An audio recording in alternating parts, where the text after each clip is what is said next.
મને નથી ખબર તમારા લોકો સાથે આવું થાય છે કે નથી થતું, પણ મારી સાથે થાય પણ છે. હું જોઉં પણ છું અને અનુભવ પણ કરું છું.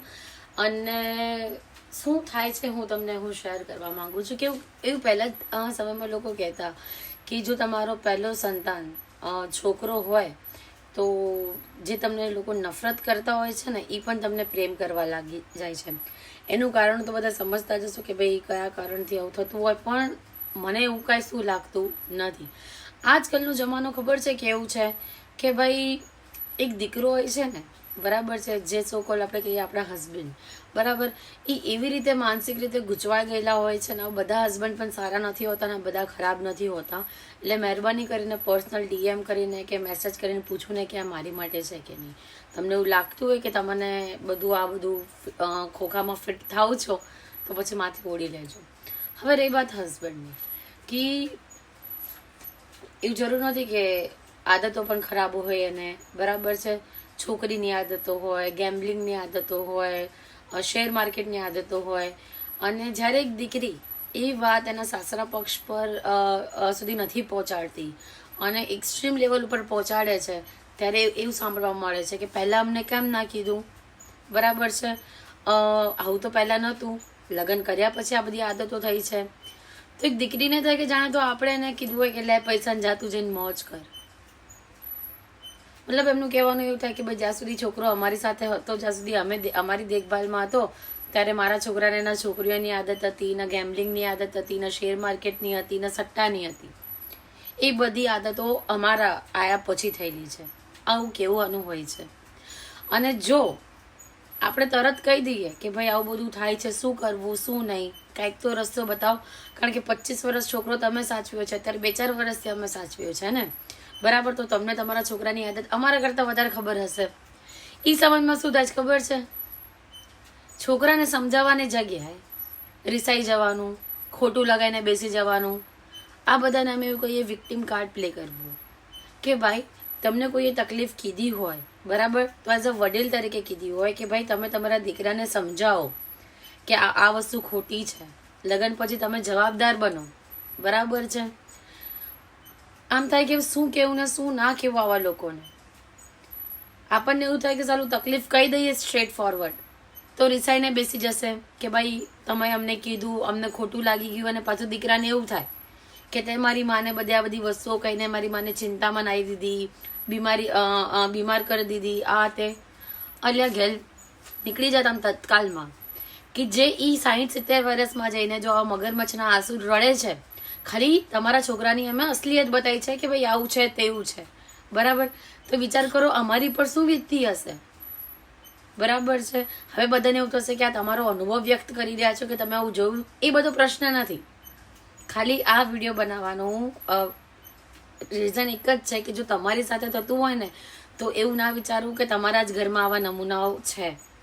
આવા કોહિનૂર ઘરે છે, બરાબર છે. એ જમાનો ગયો જે હું કહેવાત હતી કે ભાઈ મૂડી કરતા વ્યાજ વાળું. હવે બધું કશું જ નથી. ના મૂડી વાળી છે ના વ્યાજ વાળી છે. બસ અમારો છોકરો અમારા પાલવથી બંધાયેલો હોવો જોઈએ.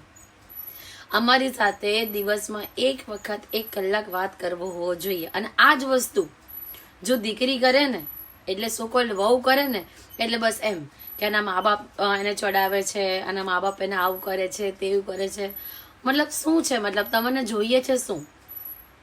ઘણા ઘરોમાં, હવે તમે મારા ઘરમાં લઈ લો કે તમારા ઘરમાં લઈ લો, કે ખાટા વહુઓ ત્યારે લાગે છે જ્યારે કમાઈને મહેનત કરીને પૈસા સાસુના હાથમાં નથી આપતી. વોટ ધ ફક. ઈ તમારી વહુ તમારા છોકરાને સાચવે, તમારી વહુ એના ઘરકામને સાચવે, તમારી વહુ એક તો તમારે વહુના કંઈ ખર્ચા લેવા નથી, જવાબદારી લેવી નથી, દવાખાનું પૂછવું નથી, બરાબર છે. એમને એમ થાય કે ભાઈ અમને કહીશું તો અમારી પર બધું આવી જશે. અને તમે બધી જવાબદારીથી તમે દૂર રહેવા માંગો છો. અને ઉપરથી તમે એવી એક્સપેક્ટેશન રાખો છો કે વહુ દીકરાને પણ સાચવે, દીકરાને 2 ટાઈમ જમાડે, કમાઈને ખવડાવે, પ્લસ તમામ ખર્ચા તમારા દીકરા સહિત એ છોકરી ઉપાડે. પછી એનો જો દીકરો આવ્યો હોય યા દીકરી આવી હોય એનાય ખર્ચા આ વહુ ઉપાડે. અને ઓછા પડે તો અમારી પાસે ન માંગે, કારણ કે અમારી પાસે તો પહેલાથી છે જ નહીં. માંગો પિયર પક્ષથી. આ જ કારણ છે. અને બીજી વસ્તુ, આ રીલ્સ કહીએ ને મનની બધી આમ ભડાસ કાઢી દો એમ સમજો કે જોયેલું આમ ફ્રસ્ટ્રેટ થઈ ગયા એ સમજો. એટલે બધું જ હું તમને આ રીલમાં ભેગું કહી દઈશ. એટલે ઘણી બધી એવી છોકરીઓ છે જે આ રીલથી રિલેટ ડેફિનેટલી કરશે. ઉપરાંત આની કહીએ છે ને કે એક દીકરી જ્યારે માં બને છે ત્યારે સાસરા પક્ષવાળાઓ એક ફોન કરીને પૂછતા પણ નથી કે બેટા તને કોઈ પૈસાની તો તકલીફ નથી.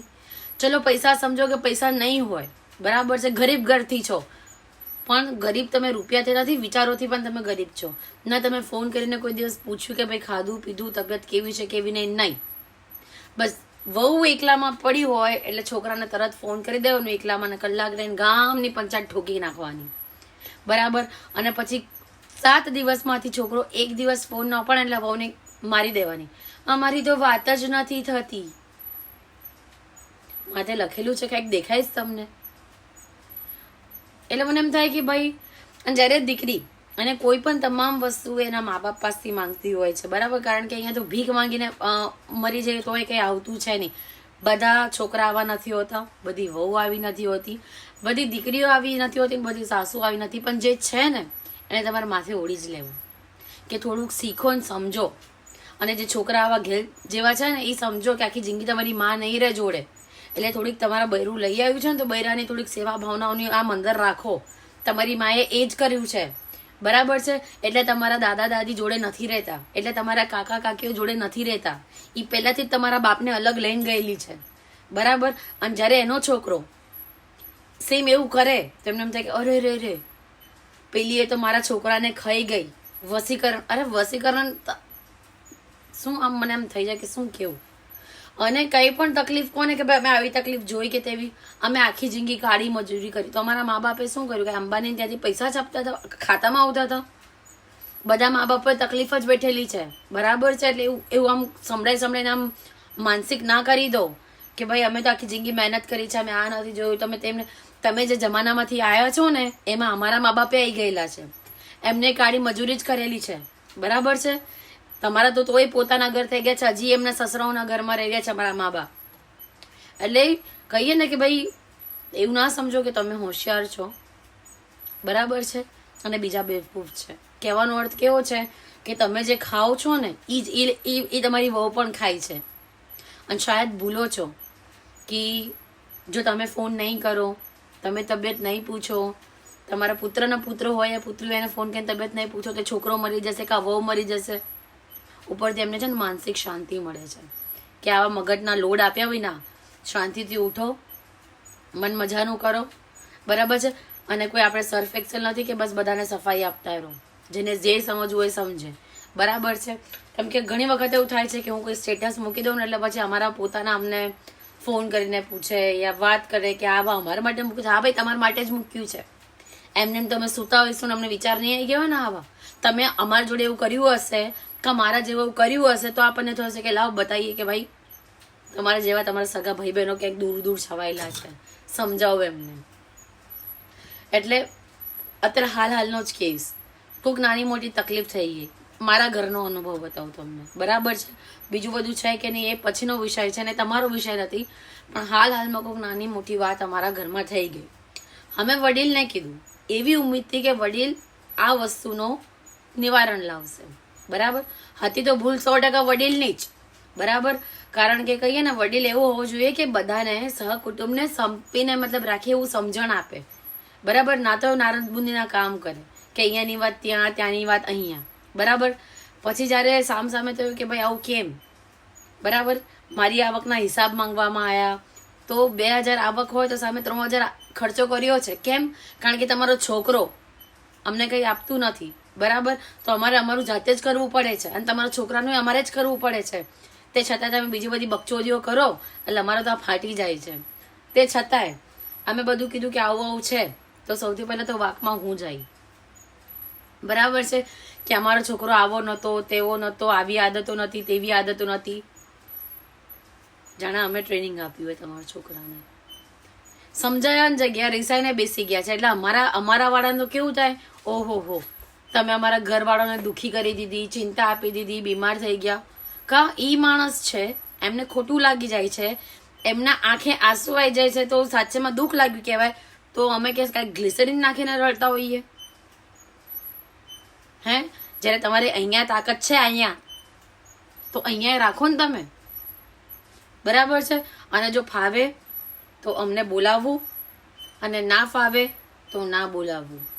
તમારે એવું થતું હોય કે તમારા છોકરાને મેં વસીકરણ કરી દીધું છે, તો મારા કરતાં વધારે ભુવાજીઓ તો તમે ઓળખો છો, બરાબર છે, તો બોલાવી લો પાછા, બરાબર. ખોટી અહીંયા રેસ ના આપશો, ને તમે આપવા જઈશું ને તો ખાલી તો છાતીમાં દુખે છે ને તો કેટલે દુખાવા થશે. અને આવા જે છોકરાઓ હોય, બરાબર, જે મન મોજીલા વ્યક્તિ હોય, પોતાના બાયડીની જવાબદારી ના લઈ શકતા હોય, છોકરાની જવાબદારી ના લઈ શકતા હોય, અને ખાલી માને કેવી રીતે મનાવવું એ આવડતું હોય, બરાબર, અને બૈરાના તો આંસુ એમને નાટક લાગતા હોય, બરાબર છે, ડ્રામા લાગતા હોય, તે બધાને એવું સજેશન છે કે મહેરબાની કરીને તમે કોઈ છોકરીની જિંદગી ના બગાડો. પૈણસો જ નહીં તમે લોકો, પહેલી વસ્તુ તો, બરાબર. કોકની તમારી માને તે તમે 20 વર્ષ રહીને આવ્યા તમારી માના ખોડે, તો દૂર જાય તો તમને તમારી માની યાદ આવી જાય, તમારી માને તમારી યાદ આવી જાય, એટલે રોજ 1 કલાક તમારી મારતા હોય એકબીજાની. તો કે આમાં માણસ નથી, આમાં ડાઉનલોડ થઈને આવ્યા છે. એટલે આવું બધું છે.